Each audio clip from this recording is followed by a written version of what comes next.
Good afternoon, friends. Today we will see the loops in the C program.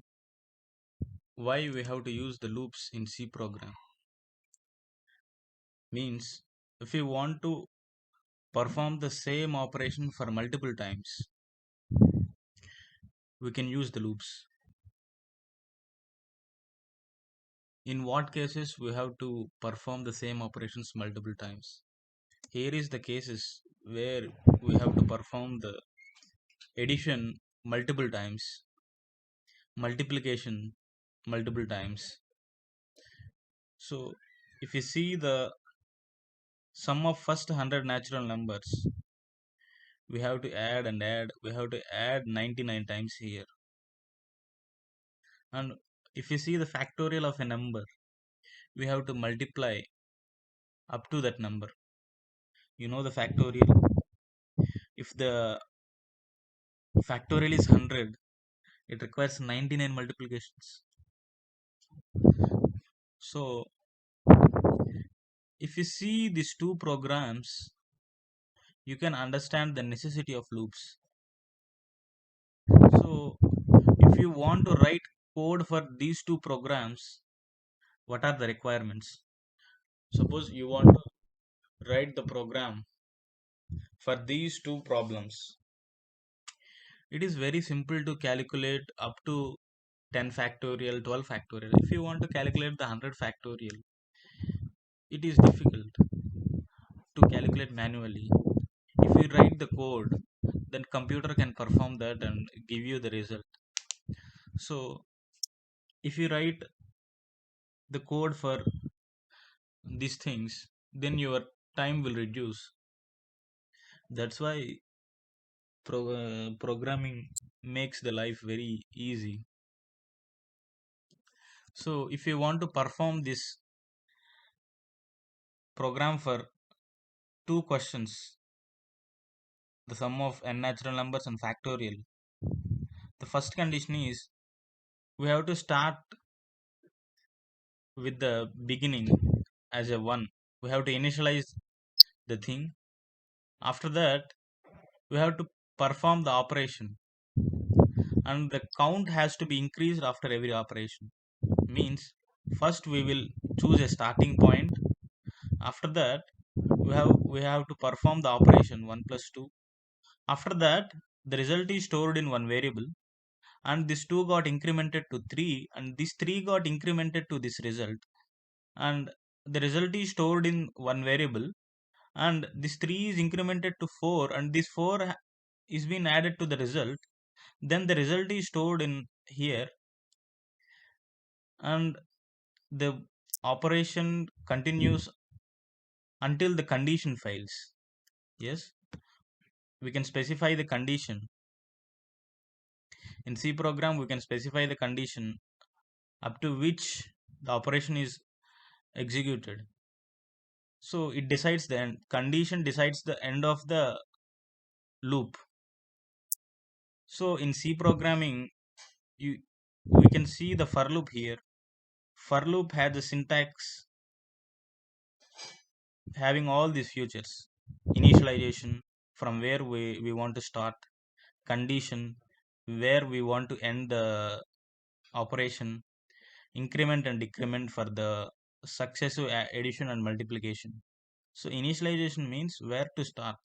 It decides where to start. Condition means it decides where to end. Increment means moving to the next number. Consecutive additions, consecutive multiplications are there in factorial and natural numbers addition.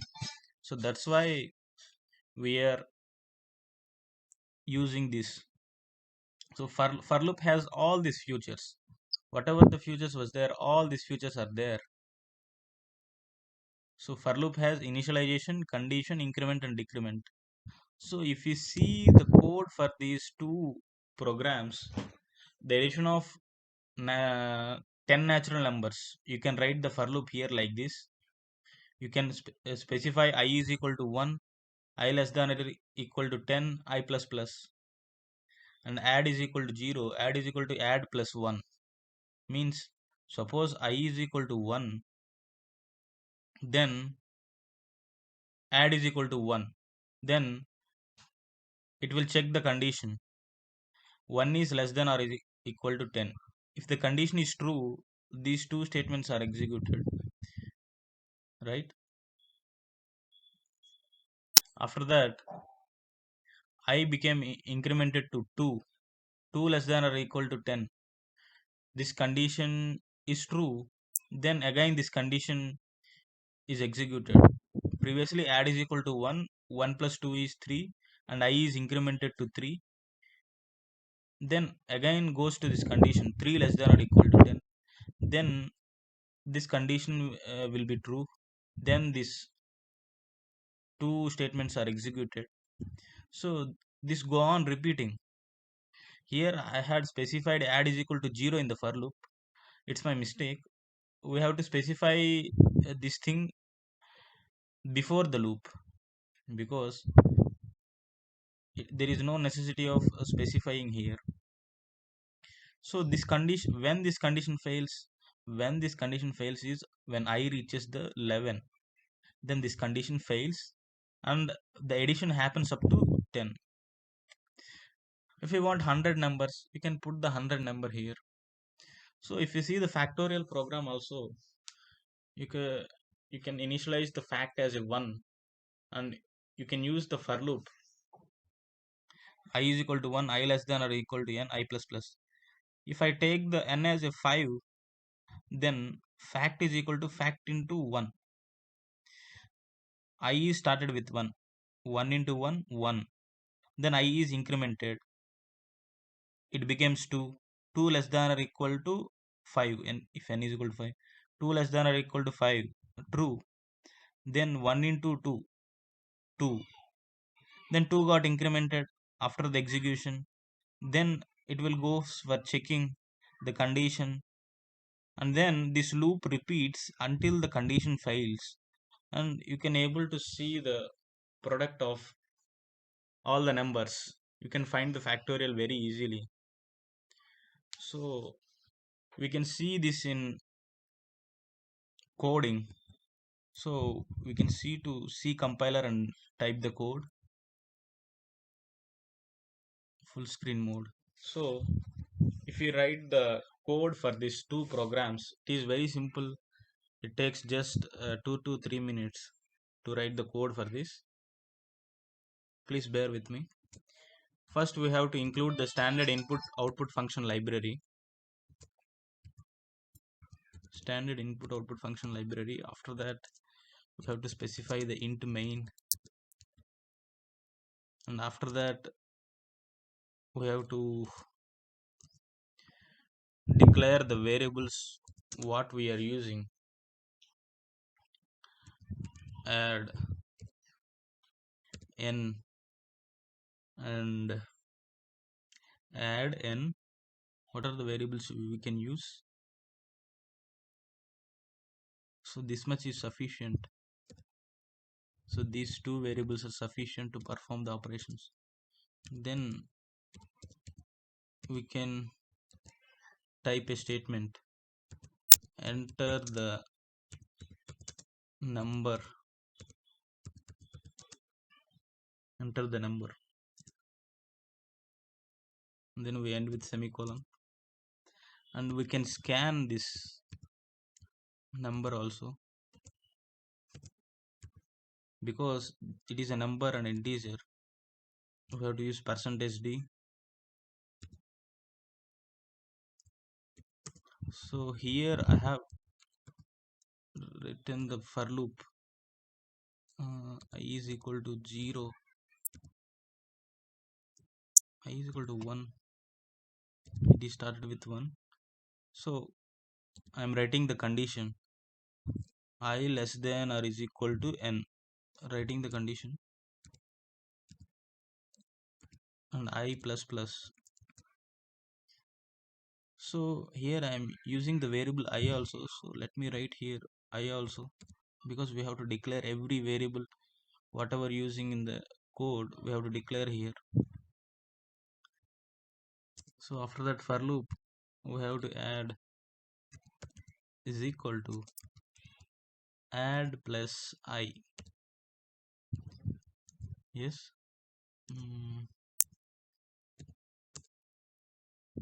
print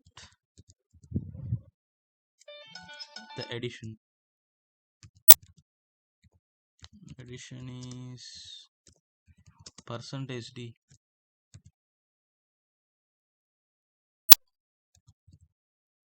So if we will execute this, you can, first of all I will save this.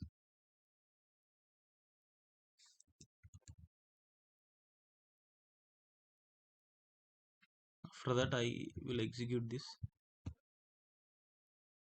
So there is the semicolon is missing here.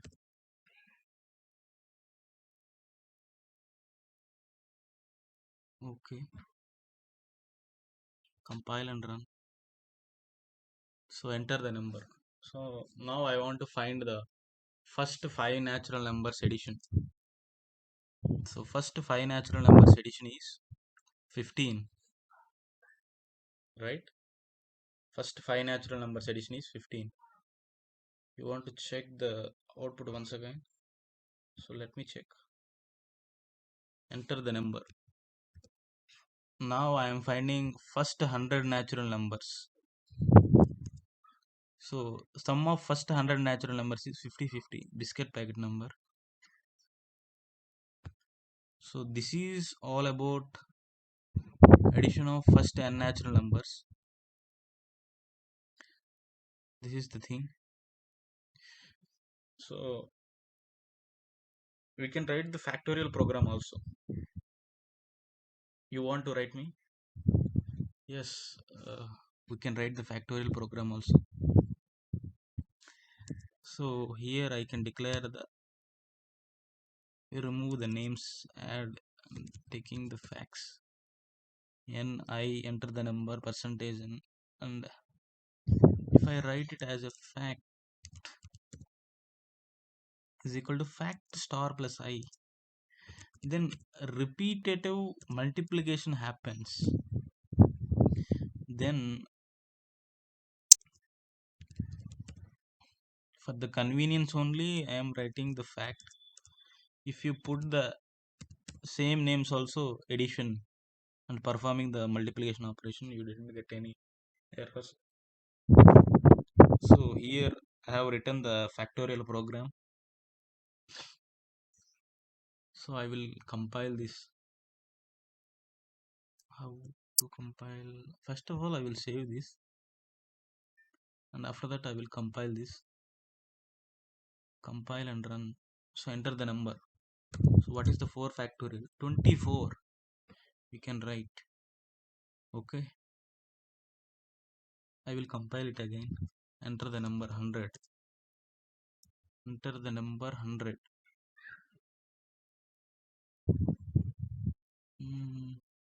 If I write the number 100, then I'm getting some wrong result. Why? Because compiler cannot show this. That's why I'm getting the wrongs here. If you want to calculate the 10 factorial, it is merely taking 3 seconds to calculate the 10 factorial. If we calculate the 10 factorial with manual, you can get, you can take so much time. If you want to calculate the 20 factorial, then you will take so much time.